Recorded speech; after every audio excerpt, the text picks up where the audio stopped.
দূর বাবা, একঘেয়ে এগ কারি রোজ রোজ যদি খেতে ভালো না লাগে তো এরকম এগ কারি ট্রাই করতে পারো। তো চলো ভিডিওটা শুরু করা যাক।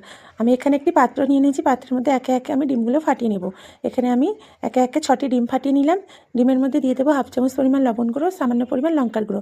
এবার চামচের সাহায্যে ডিমগুলোকে বেশ ভালো করে ফাটিয়ে নেব।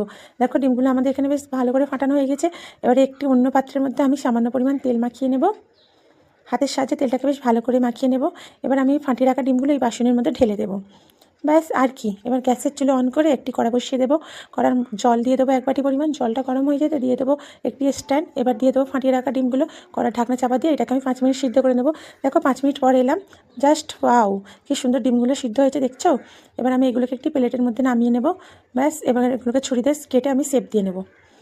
দেখো এগুলোকে আমি একটু পনিরের আকারে শেপ দিয়ে নিলাম। এবার আমি এগুলোকে কি করব, বলতে পারবে কি করব? আরে ইয়ার কি করব, কারি বানাবো। চলো চলো চলো, গ্যাসের চুলো অন করে কড়া বসিয়ে দিই। কড়া গরম হতে দিয়ে দেবো তেল। তেল গরম হতে দিয়ে দেবো 2টো তেজপাতা, 1/2 চামচ পরিমাণ গোটা জিরে, দিয়ে দেবো 2টো দালচিনি স্টিক, 2টো এলাচ আর 2টো লবঙ্গ। ব্যাস ওটা ফোড়ন হয়ে যেতে দিয়ে দিলাম 2টো বড় সাইজের পেঁয়াজ। পেঁয়াজগুলো সামান্য খুন্তি দিয়ে নাড়াচাড়া করে সামান্য লাল করে নেব। ডিমের কারি বানানোর জন্য পেঁয়াজগুলোকে বেশি লাল করার কোনো প্রয়োজন নেই। দেখো পেঁয়াজগুলো আমাদের লাল হয়ে গেছে। দিয়ে দেবো এখানে একটা টমেটো আর দিয়ে দেবো 1/2 চামচ পরিমাণ নুন। বেশ তেলের মধ্যে দিয়ে ভালো করে নাড়াচাড়া করে এগুলোকেও ফ্রাই করে নেব। দিয়ে দেবো 1 চামচ পরিমাণ আদা রসুন পেস্ট। আরেকবার ভালো করে নাড়াচাড়া করে কষিয়ে নেব। এবার আমি এর মধ্যে কিছু শুকনো মশলা দিয়ে দেবো। 1/2 চামচ পরিমাণ হলুদের গুঁড়ো, 1/2 চামচ পরিমাণ লঙ্কার গুঁড়ো, 1/2 চামচ পরিমাণ জিরের গুঁড়ো, 1/2 চামচ পরিমাণ কাশ্মীরি লঙ্কার গুঁড়ো। আরে ইয়ার, তোমাদের হাতের কাছে যদি কাশ্মীরি লঙ্কা না থাকে তোমরা স্কিপ করতে পারো, নো টেনশান। দেখো থাকো আমাদের এখানে ব্যাস মশলাটা খুব ভালোভাবে কষানো হয়ে গিয়েছে। খুন্তির সাহায্যে এটাকে বেশ ভালো করে কষিয়ে নেব যতক্ষণ না মশলা থেকে তেল ছেড়ে আসে।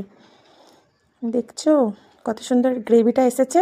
দেখো এবার আমি দিয়ে দেবো এর মধ্যে সামান্য পরিমাণ জল। এবার দিয়ে দেবো আমি ডিম, যে ডিমগুলোকে আমি পনিরের আকারে শেপ দিয়ে রেখেছিলাম সেগুলো আমি দিয়ে দিলাম। দিয়ে দেবো 4টে কাঁচা লঙ্কা চেরা। ব্যাস আর কি। দিয়ে দেবো 1/2 চামচ পরিমাণ গরম মশলার গুঁড়ো। দেখো এগুলোকে আমি, ওয়াও, লাগছে না টেস্টি? দেখো দেখো লুকটা দেখো, ভেরি নাইস না? ভিডিওটা ভালো লেগে থাকলে লাইক করে দিও, সাবস্ক্রাইব করো, পাশে